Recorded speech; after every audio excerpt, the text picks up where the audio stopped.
Good evening. You are listening live to the Extreme Movie Show. I'm your host, Rob, broadcasting to you from the Pine Hills Palace, just west of Orlando, Florida. I have from the Great Midwest on the Extreme Movie Studio hotline with me, RDV. He's calling from a bunker somewhere up around Manchester because tonight we're going to be covering 28 Days Later, the Cillian Murphy movie, post-apocalyptic zombie one. And I got to tell you, RDV, it's been many, many years since I've seen this. Finally found a halfway decent copy of it to watch. It's on Pluto right now. It's an okay print. I forgot that one of the reasons why I like this that has nothing to do with this movie is that the people behind it, in particular, Alex Garland, there's just things about him I like. And Danny Boyle was relatively new, but for those of you that don't know, I was a big fan of Leo in a movie called The Beach, and Alex Garland's the guy that wrote it, but he did this. He did a bunch of other stuff there, like Annihilation. He did Men from a couple years ago. This guy's just got good stuff, and when he does something, I'm interested automatically from it. Ex Machina, which was really nice a few years back. But as far as this movie goes, look, we've all seen zombie movies. Walking Dead, you're derivative, and it all starts from here. But from here, whenever I think of Cillian Murphy and anything he's ever done in his life, I go, oh, the scrawny-ass dude from 28 Days Later. Because I tell you, this is one of the few movies that does a great job of making you feel like nobody's on the planet. You know, we've seen this Planet of the Apes a little bit, but also other stuff like that. But I like this movie. I think his performance is very strong.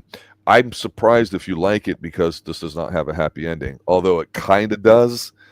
I just thought, okay, what is there to talk about? Is this an action movie? Is it a horror movie? Because it's not really scary, but it's kind of cool just to sit back and watch them do stuff. It's definitely different when it came out. It's like, wow, seeing on the big screen, especially all the empty, desolate shots. Man, why don't they make movies like this? Because everything has to be the same now. And here's the thing. When this movie came out, the only movies prior to this, this is even before Dawn of the Dead. This is 2002. Correct. 2003 when it hit the United States. But the only movies before this were the Dawn of the Dead original movies, the George Romero movies. Yes. And, which is just very much like taking inspiration from. And honestly, it's great. The whole, like the first 30 minutes, when you go all the way from the beginning, he wakes up alone inside the hospital. He has pulled the catheter out, and he has no idea what's going on. He comes. Brought to you by Pepsi. Yeah, Pepsi and what was it? Jilt? What was it? Or Lilt or Plant? The other drink they have in there. Some British shit. Yeah. Oh, it's shit. But I'm just saying, it looks like Sprite. British food's horrible. I'm sorry. Go ahead. All right. Obviously, like I said, like this week he wakes up and he walks around. And for those who in the past years have watched The Walking Dead heavily came out in 2010, but the comic book came out in 2003, which I believe it might just be a coincidence, but it kind of looks like it copied the same thing with Rick. Complete ripoff. Yeah. No, there's not ripoffs because it's completely different from what Rick happened. The Rick and all wanking up in here, and then so it's more like a nod. But then again, look at the Raid and look at the Dread, made the same time. Yeah. Well, he was involved in Dread. Yeah.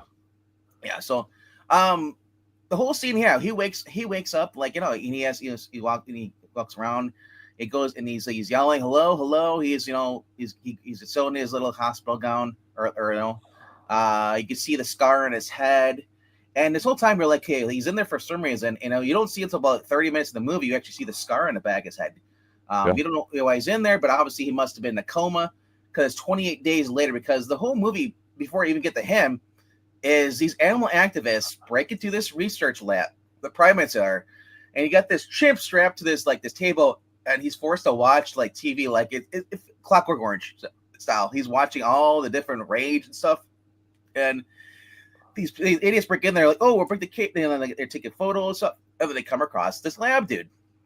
And the lab's like, dude, what are you doing? No. You can't release the animals. They are infected with a rage virus. You'll kill us all. Oh, no. We'll do whatever we want. But screw you.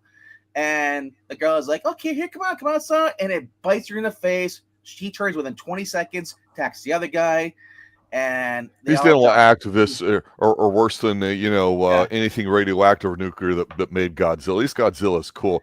Yeah. These chumps deserved all the rage these monkeys ripped their heads off, where puking blood Yeah. and all that kind of stuff. Man, they couldn't kill I enough love of that. them. I love that effect though. Within 20 30 seconds, you're shooting blood out of your mouth, and like that's so cool. It's unique because that wasn't that in the Dawn of the Dead. You kind of just slowly turn and you go slow.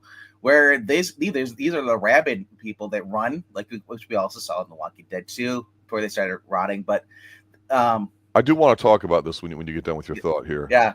So the whole you mentioned to me like, oh, I forget how bleak this movie is, and then and I'm like, yeah, it's like I love it. It's not only is it shot in a British way, away from a typical American, because American version of this was we saw the Dawn of the Dead, by I believe it was James Gunn, 2004 one, but this is I love this. The opening, it's him by himself. He walks to his church, but before he even gets to the church, he sees like there's empty streets, and he finds this the fountain, like all these famous like British sites, Yeah, MI6, Big Ben, yeah, the Wheel, all of it. And all these people are like, have you seen this? See my boy, whatever and stuff. And he's wondering what's going on. He sees the paper and says like, evacuation, and he walks, you see him walking across this bridge. It's completely empty.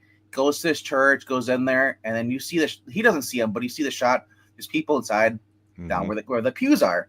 They're laying down, and he walks in there. He's like walking in, and he sees this priest comes out, and the priest attacks him. He's like, "Father, what's wrong?" And he hits him with the bag of cans he's got. Runs out. He's being chased by a bunch of the people. It is just crazy. He ends up eventually being rescued by these two. By I think his name was Grace. I can't remember the name of this there, and this other guy, and they're like, "Shut up," because he keeps making noise. Yep. He's obviously he doesn't know the rules yet, but it's such a high tense. But even before this, him basically walking up to the church, the music tempo keeps increasing. Higher and higher and higher, and like it gets faster and faster. Like you're just waiting for something to happen because of the music. So you're basically like on pins and needles at the very beginning of this movie as he walks by himself, and I love it. There's only one thing I gotta say though. You said it's been years since you watched this. Yeah, probably about 2. We reviewed this like 2 years ago. So this is our first review on this. Well, I tell you, it feels a lot longer because once I started watching, I went, oh, this scene, oh, this scene, oh, this scene. There's not a lot that happens, and it follows a pretty, what I would call a typical path based off other dystopian stuff that would come after us, like The Road and whatnot, too. It's predictable in that sense, which I don't mind. It's done extremely well. I like it, and the sense of scope that you get in walking around. My understanding is that they filmed these shots without CGI, trying to like edit stuff and all that. And I don't know if I believe it, but it looks great. Yeah, they cordoned off like sections of like actual London to do this. So the thing I want to talk about with zombies is when we talk about the science behind it or physiology of the aliens and all that. I think Blade 2 was not out yet, or it was close to it, and that was it David Goyer, and that was a really great one. And Donnie Yen in it, right? We'll get back to reviewing those. But those are ones where these guys, they kind of made them cool and kind of hip and very dangerous. But I still think this feral high energy quality is interesting because on The Walking Dead, they do the opposite. So one of the things about when a virus hits, it does one of two things for its lethality. Either it spreads really, really, really, really, really fast, and then you're over it, or it goes very, very slow, and then it kind of catches up to you. So the fact that this is 28 days, approximately a cycle, if you want to call it that, it was interesting towards the end when they said they had one chained up and they wanted to watch and all that, because that would make sense. Hey, if it's gone through, that's fine. And the one issue I still have with these zombie movies that take place over a long time period, as opposed to, say, Night of the Living Dead or something instantaneous, is that, okay, are they only eating humans? Are they eating animals? Well, calorically speaking, they can only do so much.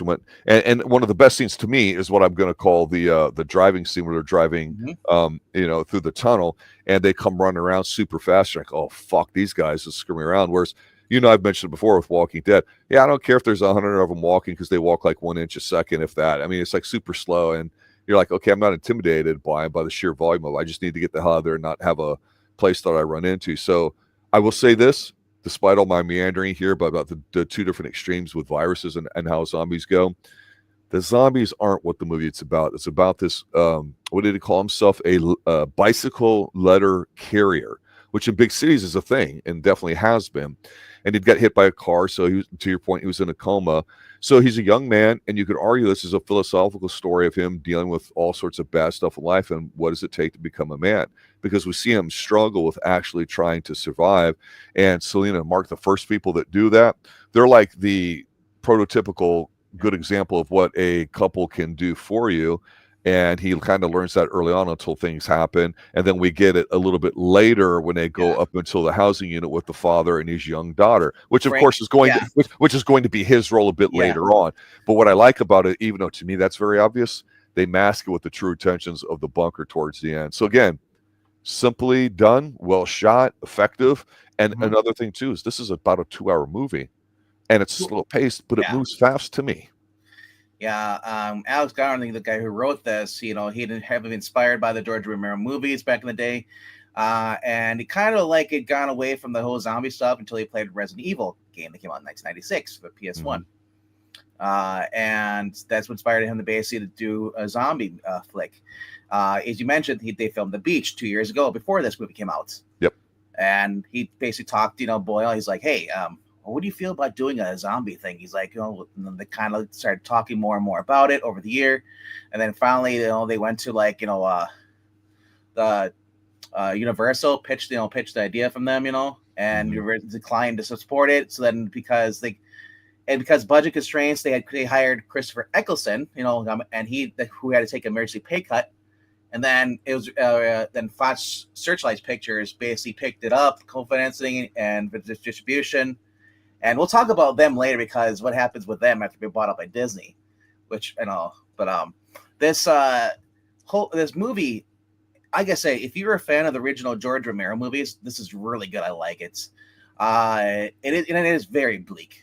It is very pretty much like, what would you do if you woke up, streets are deserted, there's not a single soul, where it's actually more frightening than The Walking Dead, where Rick wakes up and then he sees the zombies in there. This is like, first I'm thinking, like, did the rapture happen? And some people would say it's the rapture. They would say it's a reckoning, whatever you call it. Well, the interesting thing though is Alex Garland himself. Like if you watch The Beach, it's very human based. There's not necessarily a religious component, but again, this guy here, he wakes up literally, so now he's got some awareness. He doesn't know what the evil is that's around him chasing, but he's acknowledging that it's there. He gets a young couple that's like this model for him. He meets the father and this and that. It's so obvious to me that what they're basically saying, this is his hero's journey in a sense, and he doesn't have to do these 12 miracles or whatever Hercules had to do and all that stuff. It's just like, to your point, survive. Yeah, as I said, getting back to the whole rapture thing, he's like, you're like, what the heck's going on? He's walking through and he to the town, comes to the church. Is he walking up the stairs? It says the end is fucking nigh.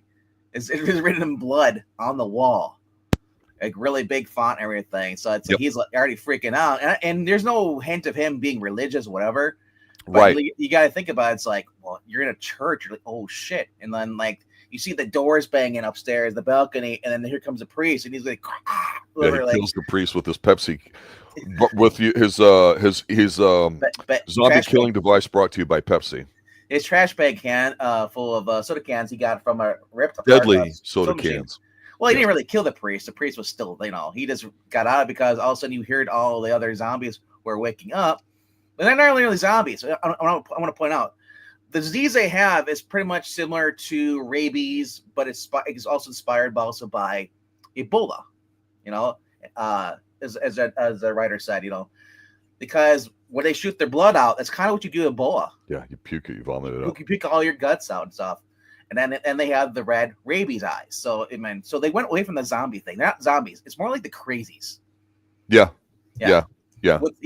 So that's what I like about this movie is going through, and then while these two people are trying to save him, they're like, "Shut up, you idiot!" You're like, because he's talking real loud. He's like, "What's going on?" It's like, "Shut up! Like, stay there, and like you're gonna get us killed," And And the guy sets, and these guys all dressed up in like black. He's got a ski mask, he's got goggles on, and all stuff, leather jacket. And then he's setting up this device, and they almost like, is he shooting off fireworks? What is he doing here? And it's in the middle of the street. The zombies are chasing him. It's at nighttime, and then he runs around, and then he presses the trigger detonator. It caused a huge explosion, and I'm out there next to a gas station. Not sure where they are, but it takes That's what it looked like to me. Yeah. Took out the whole entire thing, and it's a firebomb, flames everybody, kills all the infected. So then they go down the subway, and he's like, and he's still talking louder. Like, I'm just like, at that point, I would have just got rid of him because he's a liability. Right. So he follows them down into like this little shops, under this. They usually have like airports. They have like little shops. Where the subway then in London, they have little shops down there along the tracks. And they close in there, and then they spend the night in there. And he's talking about, oh, I got to go find my parents. He's like, bro, everybody's parents are dead. The guy tells a story about how my dad, my family and my sister and my mother, we were all there trying to get out of here, the evacuation. Everybody's crawling over bodies. I had to crawl over bodies, get on top of this kiosk. I'm looking around, and I can't see my mom or my sister. No, I see my dad. The look on his face, and it's just like it just tore my. It's like it's disgusting, and it's very surreal. The look on that. That's what I love about this actor. It helps out him, and so yeah, like everybody in here, because he ends up traveling with Cillian after Mark, ends up being infected because they go to Cillian and Mark. Go with Jim to his parents' house. He finds out. They go in there. They find out he finds him in their bedroom. They took sleeping pillows, and they're holding a note, a basic photo of him when he was a child. It says, "Dear Mark," and it's like, we went. You were still sleeping when this happened, so we decided to sleep with you. And don't wake up. They basically took sleeping pills and killed themselves. So he covers it up. He's down there. It's like, well, my room's upstairs. You guys sleep there. And they're like, and Cillian's like, no, idiot. We all in the same room. It's safer. So what does he do? He leaves the room, goes downstairs, has a freaking candle, and he has he's watching the home movies and stuff. Cause an infected to come busting through the window, attacking them. Mark and Cillian kill the zombies or infected, but Mark ends up getting a big cut, and he's infected. So. And he's Mark like, Mark. So Mark goes to sleep. He's like, no. And she instantly starts hacking with a machete, kills him. And then that leads to them basically walking the neck and having to leave because infected always come whenever there's blood and whatever it gets. Yeah. And right here is a perfect example. Like I say, if we look at this somewhat philosophically and not necessarily religiously, we see the fact religion didn't save anybody. So that's first and foremost. Then he meets somebody that's somewhat human in his new world now. Yeah. And they tell him what the reality of it is, and it's his choice to accept it or create his own. And so what does he want to do? Well, he wants to get back grounded. And what do you always do when you first leave your house as a young person? You always want to come back home, and they always say you can't go back home again because now you're a grown-up person, you're responsible for yourself. So he has to go through this exercise to do it. And I was thinking like you, it was probably a little unnecessary, the rigged up overly elaborate explosive device, but fine, whatever. But the thing I noticed too was that when they, it was a nice shot of the city where you just see that blowing up and everything else got their lights off. That's a preview for what's about to come here in a moment. But when they go to his family's house and he sees all that, so suicide, of course, in a lot of religions is considered a negative thing. So whatever. So now he's like, okay, now what? What is left for me in this universe? It's bleak. And again, it's only been a month, but for him, it was like 2 seconds ago because if you've ever been knocked out, it's and been I have 2 a few days for times, him. yeah, you just don't know. Well, but from the day all this stuff happened, it's been a month. But it seemed in his mind, 2 days. No, he woke up. It hasn't been a month for him. He just woke up. Right, but what I'm telling you is when you get knocked out and you wake up, you think it's just a second later from that, no matter what the time difference is. No, he was in a coma for 28.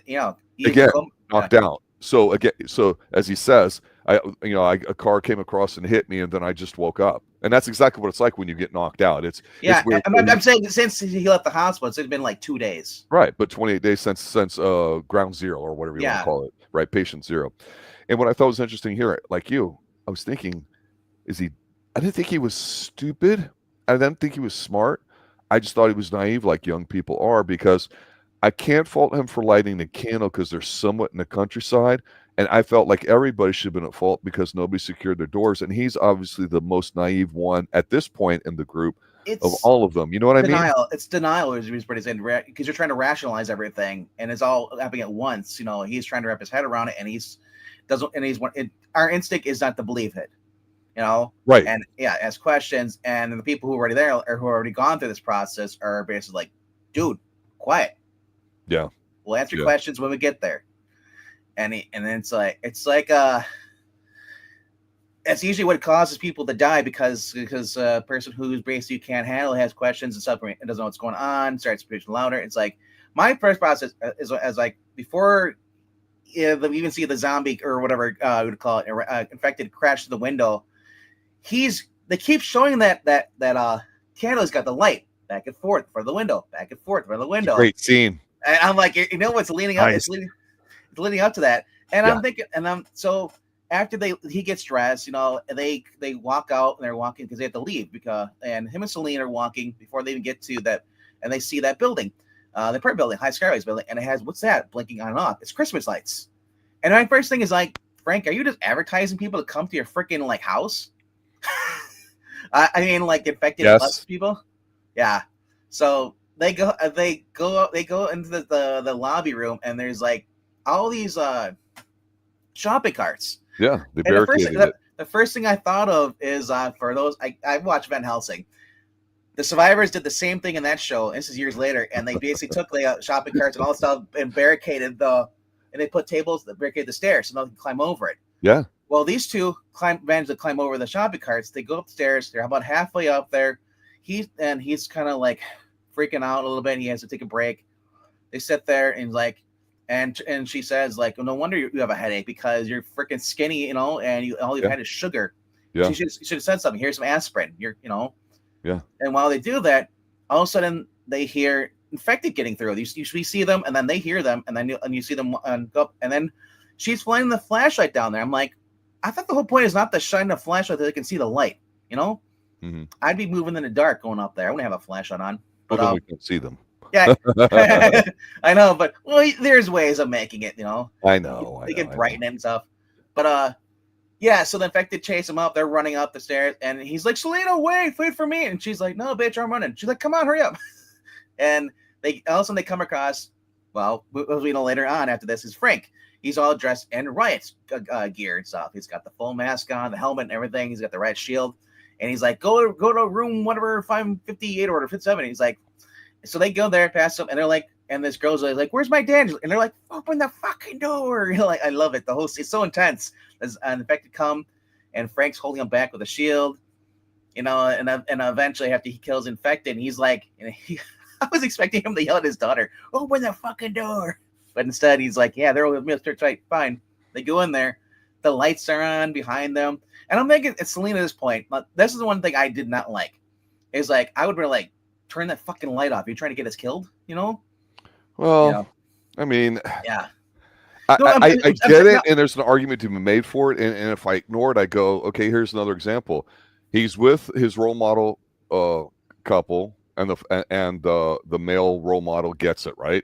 So now he's with the female, and now they find another couple, but this time it's the family couple rather than the young couple. So this is a preview of what he could be, right? And I thought this was really interesting. We don't see this in movies where we have a positive role model trying to do something with his teenage daughter, and they have a good relationship. So the whole setup here is that they're the scene that the next morning where he takes them upstairs and he shows them how he's been surviving with the buckets out there trying to catch rain, and he's like, yeah, you know, he goes, the thing is I tried surviving on water, but you'd be surprised how fast it goes, and it hasn't rained in 10 days. And he goes, that's kind of funny for Britain or whatever. And they're all basically like, look, we're all going to die here. We need something. So again, he's not a religious guy. I'm not looking at this in a religious way, but it's so obvious to go, well, they need something that drives them. They need purpose. And what happens? They have that little hand crank emergency thing, and they get the message that, hey, just outside of Manchester, which I think it's maybe a 2 or 3 hour drive or something from London, you know, just going a little northwest. So that's going to be their heaven. That's where they're going to go if they can just do stuff right. So they have they have everything that's prepped up because this guy's a middle-aged man. He's He seems like an average bloke, but they've got a car with gas and stuff, and it seems like a positive adventure. They stop and they go food shopping. The place that has electricity, so it's fun, right? Yeah, but we know the challenge is going to happen because when they go through the tunnel to go from London to this new world, this passage across the River Styx or whatever you want to call it, that's when you have this incredible fucking scene of them getting a flat tire, and you're just like, oh fuck, they're gonna get it. This is so good. You also learn that Frank is actually a taxi driver. That's what his roles in life. Yeah, he comes in the handy. It's up because he's got the car and everything. Yeah, you kind of feel bad for Frank's daughter because she's like in the middle of this. She lost her mother during this thing, and then she's living with her dad. There's no TV, electricity, and there's no here's the other thing.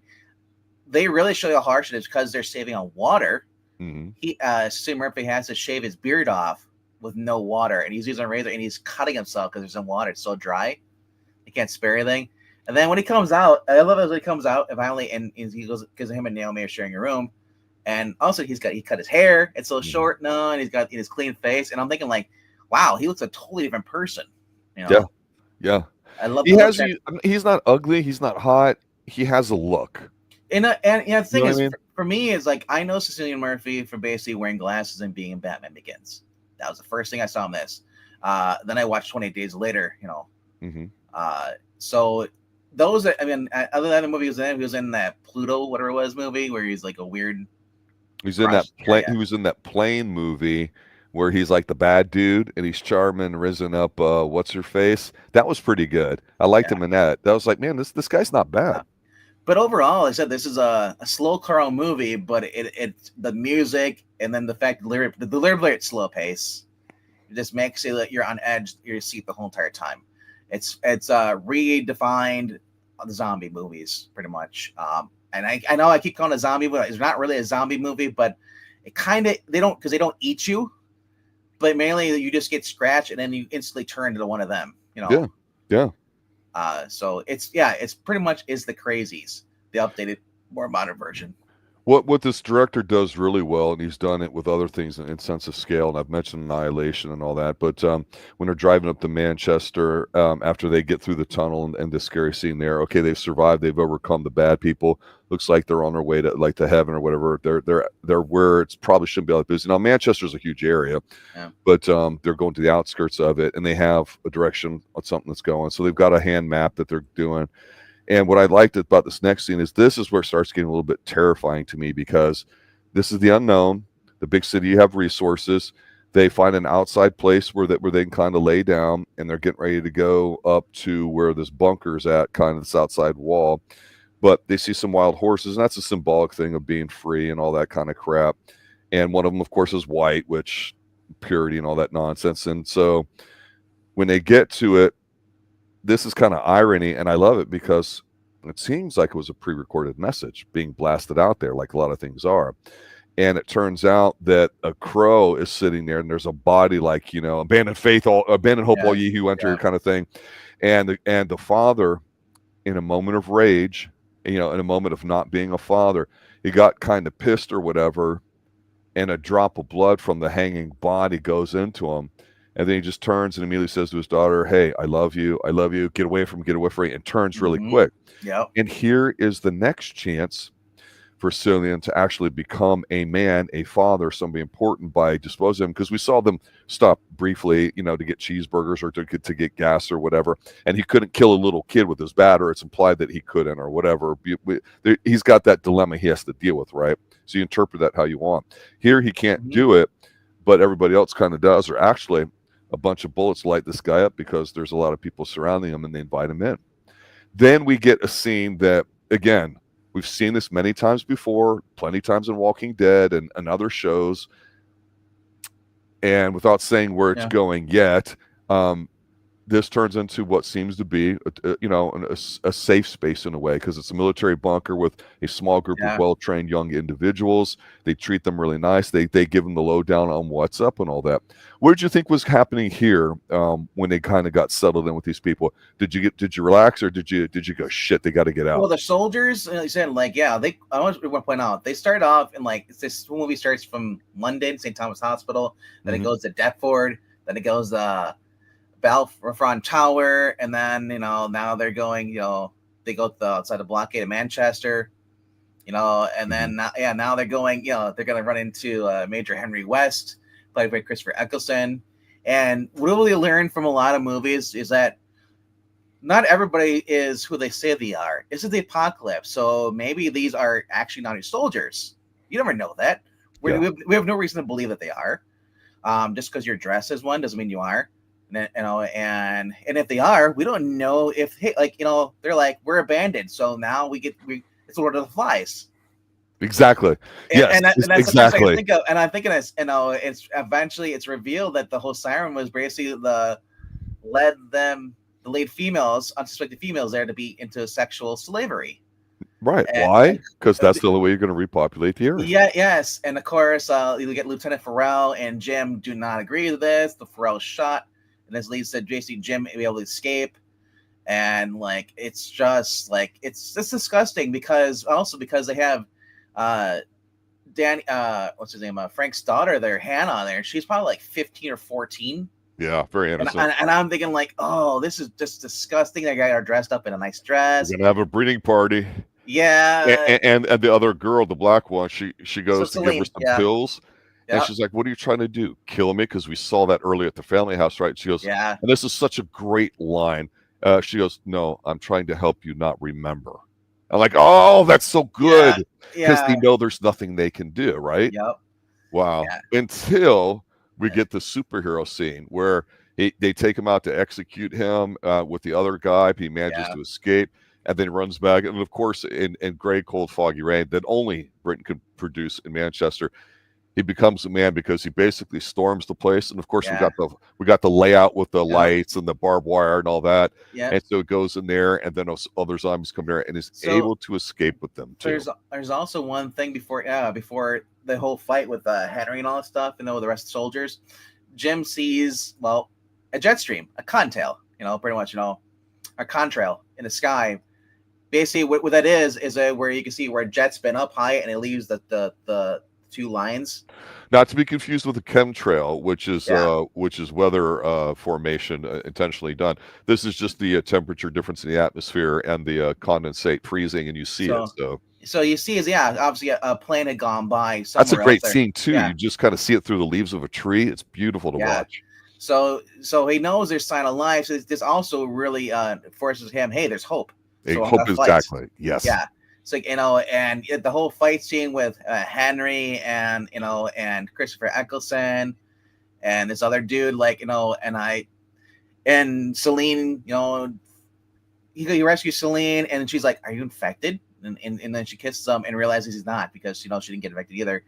And it's just they end up basically it's a couple days later they're on the so it's basically another 28 days later after this. Mm-hmm. They are on a little island and they see a jet fly over and a plane fly over, and they have on the ground they have it spelled out help, or SOS, whatever, Mm-hmm. Yeah, and so it says really cool. That's kind of how it ends, leaves it there. I was reading up. It was you talked about how this is Danny Boyle who did the Beach. Mm-hmm. And but you don't mention that he did 127 Hours, which is a really good movie. See, I don't know that. So you're familiar with that? 120. That's the James Franco one, or James Franco, where he basically played a guy who was basically a real life story guy who was out on Nevada or wherever he was. He was hiking and his hand gets pinned. He falls in this little trail here, and his hand gets pinned between a rock and another wall. Where it is, so he's stuck there for 127 hours, forced to drink his own pee, and then he he decides to get the nerve, and he cuts his hand off with a little hatchet. Oh, I've not seen this. Yeah, it's really good. I saw that in the theaters. I was like, damn. I'm like, what do you do? You're stuck there. No, did it come out before or after Saw? Oh, probably way before Saw. Saw was 2004, was it? I think. Let me look in here. 2010. Okay, so after Saw. Yeah. He also did Slumdog Millionaire, which is another big hit too. He had as well. Mm-hmm. But before this, before he moved to the Beach, Train Spotting was this one of his big movies he had. Yeah, I haven't seen it since the theaters, and I just remember thinking I didn't like Trainspotting, perhaps, or I might be getting it confused with Crash, which Crash I did not like. Desert Rose, you've never seen this before. I'll just say this: it's not zombies. It's more like if you've seen the Crazies, it's more like an modern, updated version of that in the UK, and it's really good. The music, everything. It's the way it's so gloomy. Everything overcast, all that stuff. So it purposely makes it look depressing. And then when it said he meets survivors, then trying to survive, not ever, it's just from A to B, and then you meet the army and all stuff. It's very like downright depressing because we talked about this on other things about The Walking Dead. Whenever you come across people, the people are the reason they're the ones you cannot trust. You know what the infected are going to do. It's the survivors that aren't infected. Yeah. What are they like? And unfortunately, that's humanity. It's right. No, there's always, but that's the point of this movie though is that Jim is basically the light in the darkness. Right. He has to become dark because that's the whole thing what they call the duality of man's nature, to sound stupid, but we have this kind of drive in us and it's biological and we have to in society control it because if not, we'd be led to our own impulsive devices. So you can say this is an argument about, well, if you don't know how to control that, by yielding to it and all that, you'll never be a fully functional adult. So you can say it's basically, how to be a man in a way, because he brutally kills this fucker. And you're like, okay, this guy, it's not a puss. He's just inexperienced and he's young. Doesn't look like a physical guy. He's scrawny as hell, but he gets in a fight with a guy that's dressed as a commander that looks like he's supposed to fight. And the guy's not being a jerk to him. He explains to him what's going on. He's not an over top evil action guy, but it's like, no, this is how we're doing it. And he has to defeat that guy. So now he's in the role of father, protector, and all those things that make it. And that's what being alive is the family unit. So you could argue it's a positive message for it, even though, like I said, Garland says he's an atheist and he's not a religious guy and that this movie is not to be meant that way. It's so totally obvious to me. The only thing is like you and I were talking about maybe even doing The Road with Vigo in it and Carmen McCarthy. And I said, just don't read anything about it and just watch it. That to me is darker than this film. This film, you can argue, is a little hopeful in a way. And that's the thing about this movie. This movie inspired a lot of other movies. You're going to see like similar scenes. That's what I like about this. John Murphy is the composer for this. So the music in this, he does this is great. He's worked on before this was Lock, Stock, and Two Smoking Barrels, and then he went on to do Michael Mann's failed Miami Vice movie. Then he scored Kick-Ass, and then he went on. He also did like Les Miserables for the BBC, and then in 2018, and then he just also composed the score for Suicide Squad, James Gunn's version. Brian, I say Ennio, but it might be Eno. I'm not sure how to pronounce it. I believe he's a British guy. He's considered the father of electronic music. And he goes back, I think he helped produce the Beatles albums, different things. He's got an incredible soundtrack called Music for Airports with a wonderful story behind it, some fantastic electronic analog music from back in the day. And he does some stuff on here because I noticed too, the soundtrack is not overwhelming, but I did like some of the score. And like I say, it's not everybody's going to die and it's as brutal as possible, like you're sick to your stomach kind of brutality. It really is more gloomy, but it's what life is, right? You get caught up doing what you're doing until you realize what's important and what needs to happen. And it was very, look, this is a small budget movie. I think it was 8-10 million, and it made like maybe 10 times that if I remember correctly. So this is one of those things where you don't need a big budget. You need somebody that has an eye in their head for what the shot they want to get. This thing looks so great. If you go watch Annihilation, even if you don't like the story or think it's dumb or Ex Machina or whatever like that, so beautiful, so gorgeous, and that's what a film should be. Story, is it really important? I don't think it is. It's more about the characters and the connection. So here, he worked really hard to put himself in this position to have a family unit. They have it. Maybe they get rescued. I mentioned in chat, I really don't remember anything about the second one, and you and I were talking backstage. Well, the second one, Sunday, we're going to be doing the one that's currently out there, and people are hyped up because they think, oh, that's going to come straight from this. 28 days later is 28 weeks later is not part of the canon. It has nothing to do with the first one. It's loosely, it was not directed by Danny Boyle, where 28 years later is the direct sequel to this movie. 28 weeks later is pretty much, it's been several years, several weeks later, the U.S. government came in and quarantined everything, the infected, got rid of it. it turns out the two twins, there's two siblings who escaped, with their father after he left their mother, pretty much to be killed inside the house. Took them there, and turns out that the young boy, is actually like an incubator for the virus because he has two different color eyes, and that leads to another outbreak because the dad, after they rescue the mom, the mom is also. They find her that basically she's alive and she also is infected, but they don't really, but because she also has this color as a kid. So she's a carrier, and he goes to kiss her, and it turns him, and it starts the whole entire thing over again. And the one thing I forgot about the second movie, I'll say this, is Jeremy Renner is the lead guy in there. Oh, there you go. So you can watch it, and I the way I look at it is like if you play a video game, it's a side story.